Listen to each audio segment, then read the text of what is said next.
Every big name in the console game needs a few big games that can only be played under their big name, well, at least for a bit, or also on PC, and Sony PlayStation is no different. In fact, PlayStation's bombastic cinematic experiences are really a large part of the reason why they had such a stellar 8th generation, and they've had a good but not spectacular 9th generation so far, for the back of games that you can't play anywhere else.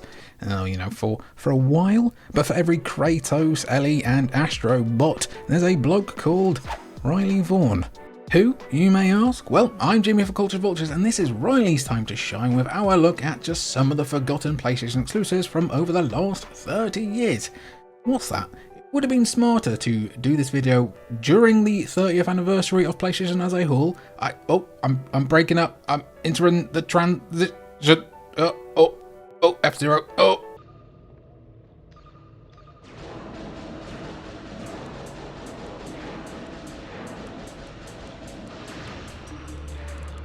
But yes, this bad boy was absolutely doomed. As much as my 10-year-old brain might have thought that C12 Final Resistance was the coolest thing since Street Sharks, there was a big rectangle-sized reason why it was never going to work out for Riley Vaughan or the same guys who made Medieval 1 and 2. Yes, SCE Studio Cambridge's C12 was released in Europe when the PS2 had already been out worldwide for about 8 months. This might not seem a big deal now, especially when we're still getting PS4 and PS5 games that look pretty similar, but the generational leap back then made C12 feel a bit quaint, you'd say. Absolutely no disrespect to a game that I'm fairly sure I was indoctrinated into loving by British gaming magazines back in the day, but compare C12 to basically any PS2 game that was releasing at the end of 2001, games that would genuinely shift the industry, and yeah.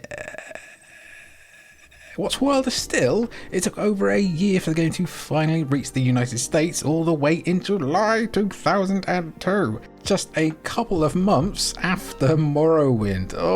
Reviews, as you might guess from just this footage, weren't exactly incredible, with them even saying at the time that it felt old. I'm pretty sure it was a big financial failure too, as the game has basically never been mentioned by Sony once. It has had zero cultural impact either, really, barring this one Fallout 4 mod. Respect it. I mean, I don't know why you did that, but I respect that you did. I'll be honest though, I will always have a soft spot in my heart for this game. Always.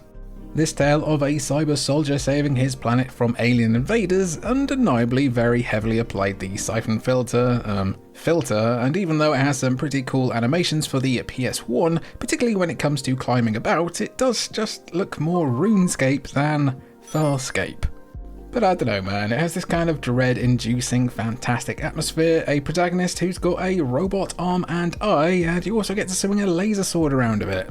Yeah, that'll do me. C12 would be more or less the final big-name first-party game released for the PS1, and Studio Cambridge then went on to develop Ghost Hunter and another forgotten banger for the PS2 that I will get to shortly, but for now I want to go back a bit to the very start of the PS1.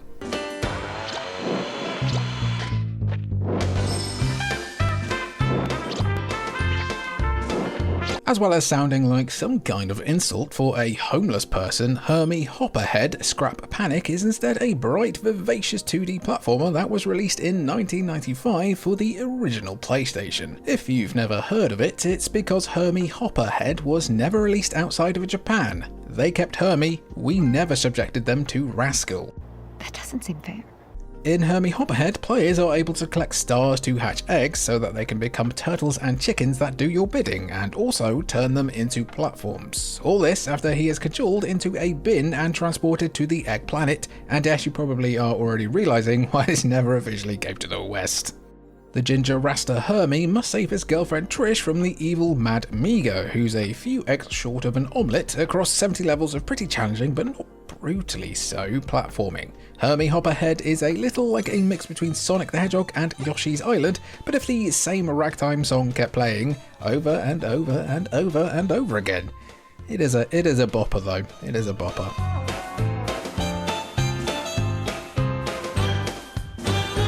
For me, Hermie is visually reminiscent of Tomba, or Tombi for those of us in Europe, but just a little bit flatter, if that makes sense. It doesn't pop quite as much, which is probably due to it being a pretty early PS1 game.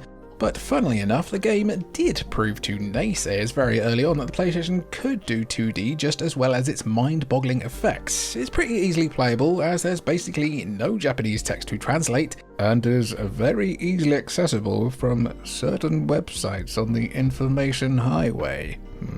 Hermie Hopperhead is also remarkable for being the second game from Yuke's, who would later develop the SmackDown series and even later WWE 2K all the way up until WWE 2K19. Sadly though, Hermie has never been officially ported or even really recognised since the earliest PlayStation days, but I think it's primed for a comeback.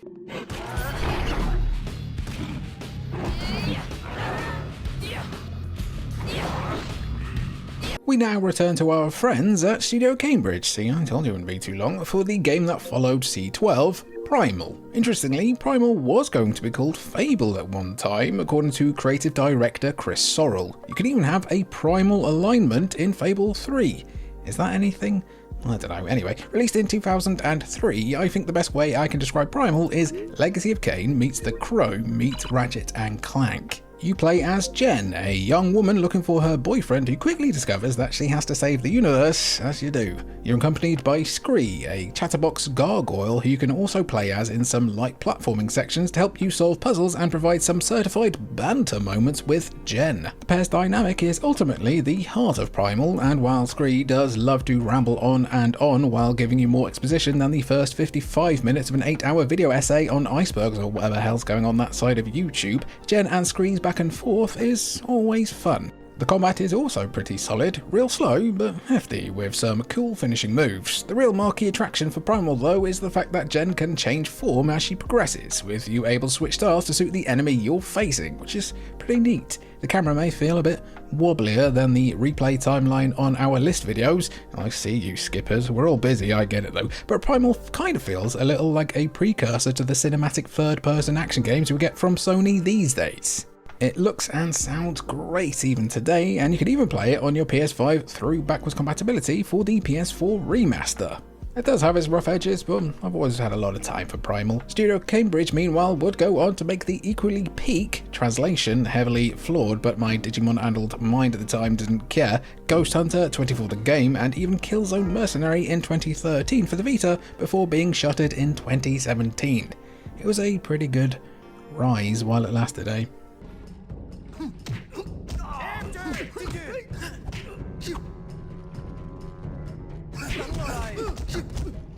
Quick question, where are all our martial arts stars these days? I remember you couldn't move in the 2000s without bumping into a movie starring Jackie Chan, Chow Yun-fat or Jet Li. All three of those names had their own starring roles in video games, with the latter even headlining a pretty forgotten PS2 exclusive by the name of Jet Li, Rise to Honor. From the name, you're probably thinking that this is some kind of biopic about how Jet Li rose to prominence, but it isn't. It's kind of weird. Imagine if it was called Keanu Reeves' John Wick or Steven Seagal Belly of the Beast.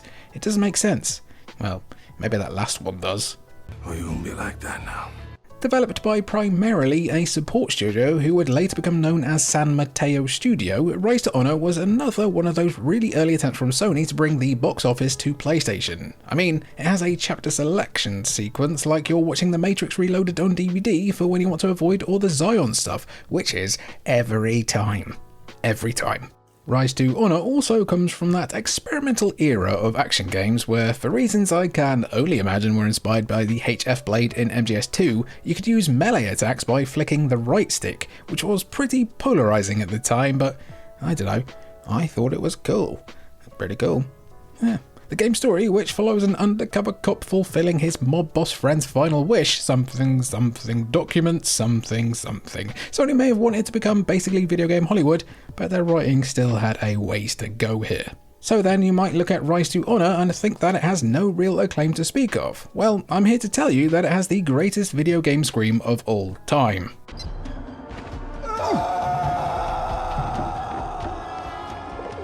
To its credit, Rise to Honor did have some incredible motion capture stuff going on for 2004, with Jet Li himself pitching in a lot behind the scenes, and there are a lot of cool things going on with environmental interaction too. and how often it changes things up from simply punching guys stops it from getting too stale. It's basically the perfect rental game. You can also turn it into a roast duck, which is all of our dreams really. San Mateo Studio would eventually split it off and become Pixel Opus, the developers behind the amazing Concrete Genie that just about missed making it into this video. Now, here's a game that somehow missed the land of chippy chips and saddy sadness.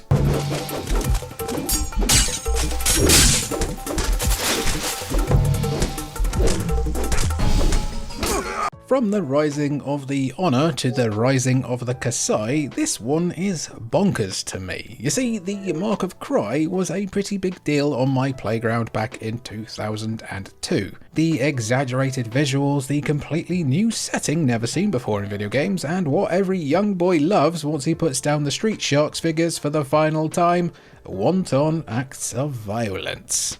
A bloody third-person action-adventure, The Mark of Cry was unlike much else I'd seen at the time, with a DreamWorks style before DreamWorks had even really nailed down their style, a unique combat system that let you target different enemies with different button presses, and a big focus on stealth during a golden era for the genre. My friends and I were obsessed with it. So you can imagine my surprise then when about 10 or so years later I discovered it had a North American exclusive sequel by the name of Rise of Kasai. Released in 2005, 3 years on from the original game, Kasai is a bit more ambitious than its predecessor in that it lets you team up with and play as multiple characters across different time periods as you try and stop that titular evil rabble known as the Kasai. However, while the sequel still looks absolutely lovely and the combat is pretty fun, it just doesn't have that same sauce, reflected in its critical rating tumbling quite a bit. It doesn't help that the friendly AI may as well be fighting for the other team with how dumb they are at times, but the game ultimately just didn't really innovate enough in a year that saw the release of other third-person action games like Resident Evil 4 and Shadow of the Colossus. They're alright, them games. I think that might have something to do with the fact that a lot of the innovation was probably going to be found in the online co-op that was sadly cancelled. Add in the fact that the game skipped a pretty big market, and there's little wonder why some people with pretty bad knees these days get a huge surprise when they see this on the PlayStation Store. Americans, if you're feeling pretty smug about getting a game nobody else did, India has just activated the ultimate trap card.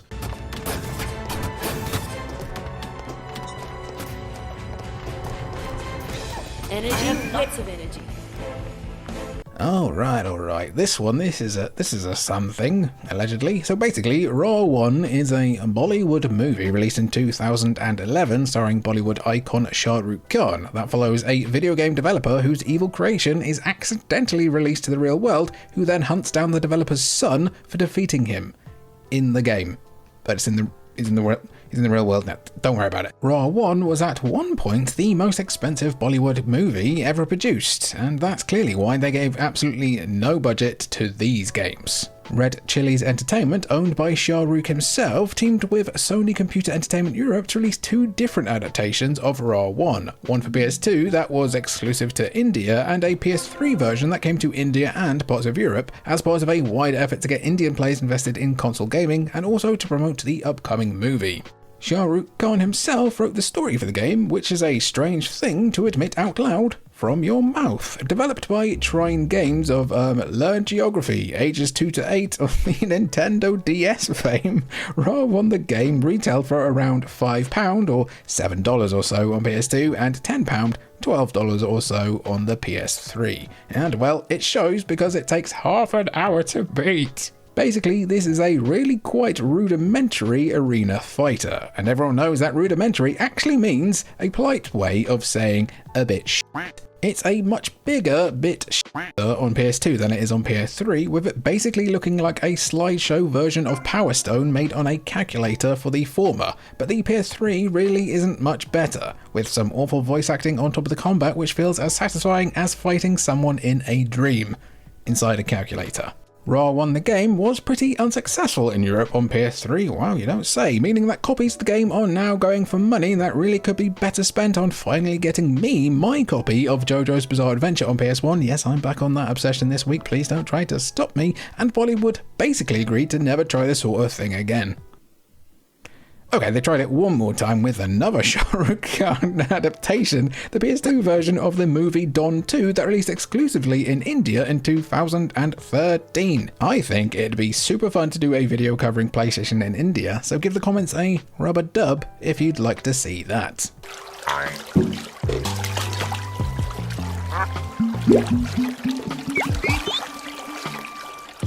Genuinely, you could make a whole video like this just on forgotten exclusive Sony published on the fledgling PlayStation Store. How about calling all cars a cel-shaded Hot Wheels from one of the minds behind God of War? Okay, if that doesn't get your ointment oinking, how about Ape Quest, a PSP exclusive Ape Escape RPG? But instead, let's focus on Super Rub a Dub.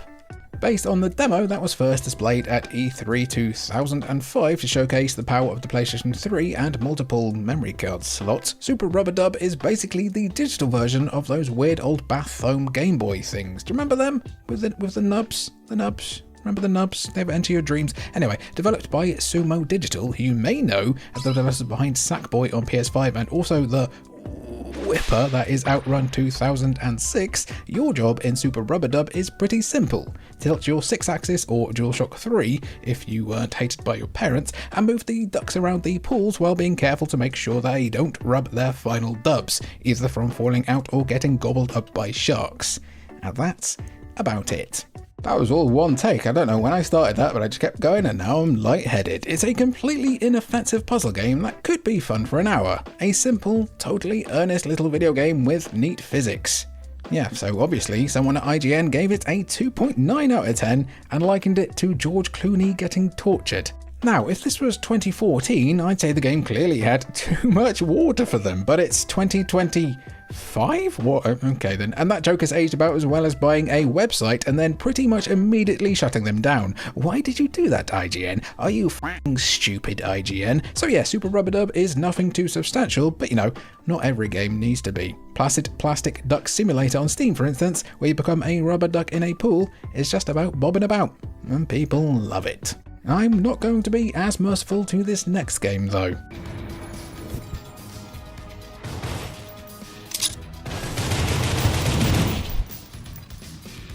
When I say the words The Punisher to you, what are the first words you give back to me? If they're first-person multiplayer shooter exclusive to the PS3 PlayStation Store developed by a pinball company, then clearly you never watched John Travolta just eating up Thomas Jane's oxygen in 2004 for 123 glorious minutes. Released 5 years after that underrated movie, and also the brutal pseudo-sequel 6th gen video game that's still one of the greatest comic book games ever made, The Punisher No Mercy came out to even less fanfare than the newer Punisher movie reboot from the year prior. The game only managed a meager 49 on Metacritic with a single positive review to its name. We really don't appreciate that Netflix series enough for turning the Punisher ship around, because we were all punished for a while there.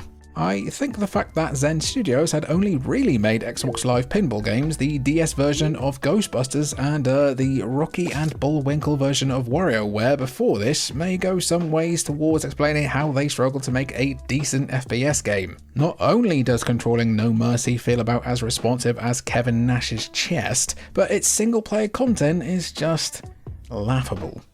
It's basically just the multiplayer aspect of the game, but instead of getting teabagged by XX Yanan69XX, you're just running around arenas and making number-based objectives go up. We call this the Brink Stink. The story is an absolute joke as well, with barely animated comic panels being your only way of following the narrative surrounding Frank Castle squabbling with Jigsaw once again, for all of its 30 minutes of playtime. Yeah, you can play as multiple characters and fiddle around with your weapons a bit, and there's a few pints of blood flying about you like you'd expect from something connected to the Punisher, but the shooting feels awful, the writing is bad, and it's just the exact kind of mess of a game you'd expect from a studio who hadn't yet developed their magnum opus.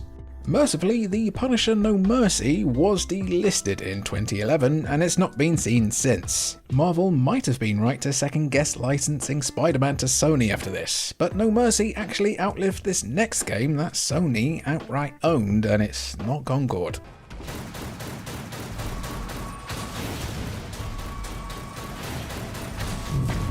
Enemy bases. I don't know why, but I can just kind of sense that I will be firing up some long dormant neurons for some of you when I say kill strain. While Concord is by far the single biggest failure in Sony's PlayStation history, this is another multiplayer game chasing trends that was just an absolute weird mess, but this one is also kinda cool, kinda.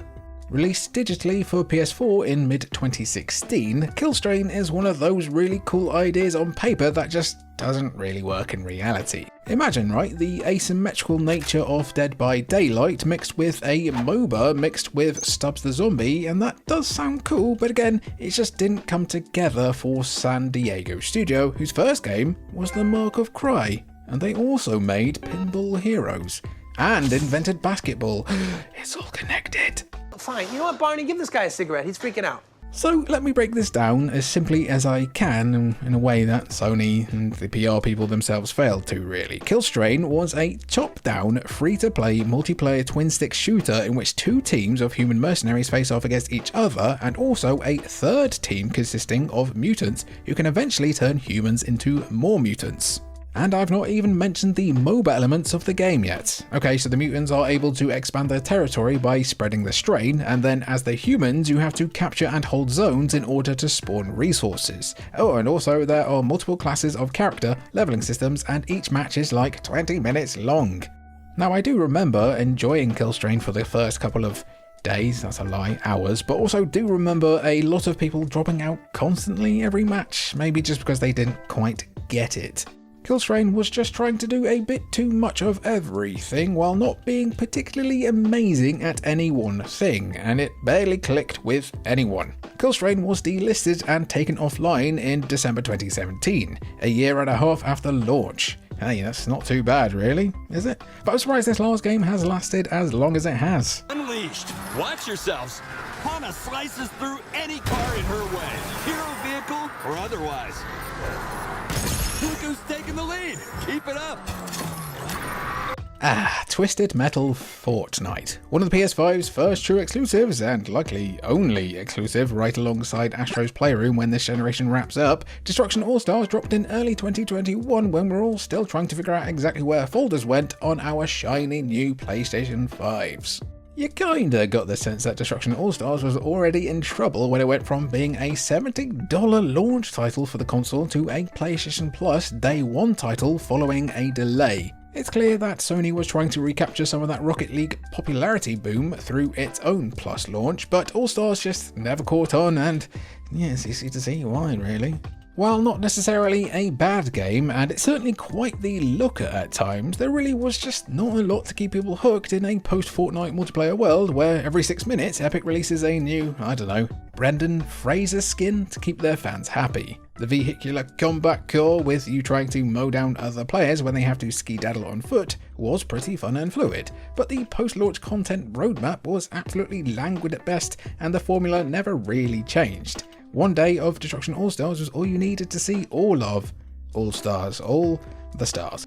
What makes this crazier is that the game with not that much content is also still asking players to pay more money to unlock extra single-player story missions to actually connect more with its characters than it wants you to buy skins for. Also, if I'm not mistaken, you can't buy the standard version of the game on its own anymore. You can only get it by subscribing to PlayStation Plus Extra. Why not just make it free to play like 2 years ago? Make it make sense, people. So yeah, Destruction All-Stars was fun, and I personally got my PS Plus subs value out of it, but it feels like PlayStation just used it as a bit of a weird, fairly low stakes experiment to figure out the multiplayer market, but it seems that market has kinda long forgotten it in the 4 years since. Do you think we'll be getting Destruction All-Stars 2 on PS6? You know what, we'll probably just get a remake of this instead. So that was a look at just some, and I emphasize some, forgotten PlayStation exclusives, because this could go forever. I could do about 10 videos of this, and it's really fun to look back on the old PlayStation library and see just how many IPs Sony hasn't done anything with at all for a long time. If you'd like to see more of this, I certainly like to do it. I've been Jimmy for Cultured Vultures. It's been good to have you, and thank you for watching. Bye.